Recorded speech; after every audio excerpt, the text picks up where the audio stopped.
सोमनाथ से शुरू हुई हमारी 12 ज्योतिर्लिंगों की ये दिव्य यात्रा अब पहुंच चुकी है महाराष्ट्र के नासिक में।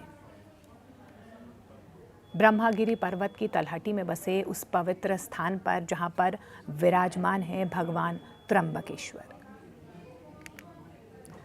सोचिए, एक ऐसी नदी जिसे करोड़ों लोग मां मानकर पूजते हैं। उसकी शुरुआत अगर भगवान शिव की जटाओं से जुड़ी हो तो त्र्यंबकेश्वर की कहानी सिर्फ एक ज्योतिर्लिंग की कहानी नहीं, बल्कि गंगा की एक धारा के धरती पर आने और भगवान शिव के एक अनोखे स्वरूप की कहानी भी है। पौराणिक मान्यता के अनुसार ब्रह्मागिरी पर्वत पर महर्षि गौतम अपनी पत्नी अहिल्या के साथ रहते थे और भगवान शिव की भक्ति में लीन रहते थे। एक बार इस क्षेत्र में भयंकर अकाल पड़ा। महर्षि गौतम ने वरुण देव की तपस्या की और उनकी कृपा से उनके आश्रम में अन्न और जल की कमी नहीं रही। लेकिन उनकी समृद्धि से कुछ ऋषि ईर्ष्या करने लगे। उन्होंने एक ऐसी गाय का मायावी रूप बनाया जो महर्षि गौतम के खेत में पहुंच गई। गौतम ऋषि ने उसे हटाने के लिए जैसे ही तिनका उठाया, वो गाय वहीं पर गिर पड़ी। इस घटना का दोष महर्षि गौतम पर लगा और उन्हें गौहत्या का पाप लगा दिया गया। पाप से मुक्ति के लिए गौतम ऋषि ने भगवान शिव की कठोर तपस्या की। उनकी भक्ति से प्रसन्न होकर भगवान शिव प्रकट हुए।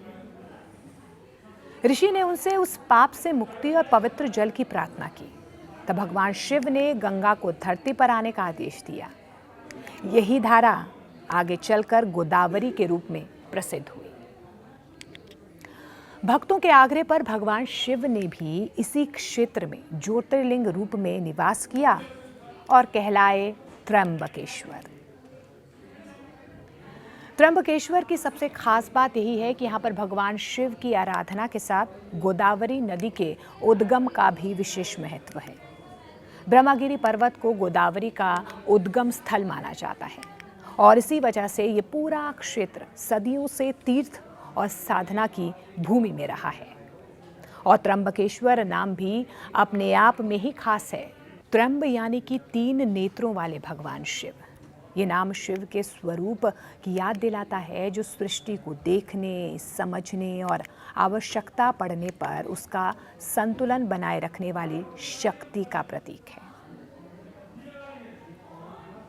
अब एक ऐसी बात जो शायद बहुत कम लोग जानते हैं। त्र्यंबकेश्वर ज्योतिर्लिंग का स्वरूप बाकी कई ज्योतिर्लिंगों से अलग माना जाता है। यहाँ पर गर्भगृह में छोटे से गड्ढे में 3 छोटे लिंग जैसे उभार नजर आते हैं, जिन्हें ब्रह्मा, विष्णु और महेश तीनों का प्रतीक माना जाता है। यानी एक ही स्थान पर सृष्टि, पालन और संहार, तीनों शक्तियों का प्रतीकात्मक संगम। और एक और खास बात, नासिक का कुंभ मेला भी गोदावरी और त्र्यंबकेश्वर की इसी पवित्र भूमि से गहराई से जुड़ा है। त्र्यंबकेश्वर की कहानी हमें बताती है कि कभी-कभी एक छोटी सी जलधारा भी करोड़ों लोगों की आस्था की नदी बन जाती है। और भगवान शिव का ये स्वरूप हमें याद दिलाता है कि सृष्टि के हर रूप में उनका अंश मौजूद है। लेकिन हमारी 12 ज्योतिर्लिंगों की यात्रा अभी भी जारी है। अगले पड़ाव पर चलेंगे झारखंड के देवघर, जहां पर विराजमान है वैद्यनाथ ज्योतिर्लिंग।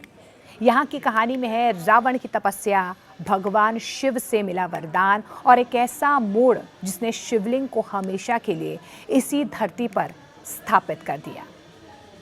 आखिर रावण शिवलिंग को लंका क्यों ले जाना चाहता था और फिर वहां पर क्या हुआ, जानेंगे अगले एपिसोड में। तब तक के लिए हर हर महादेव।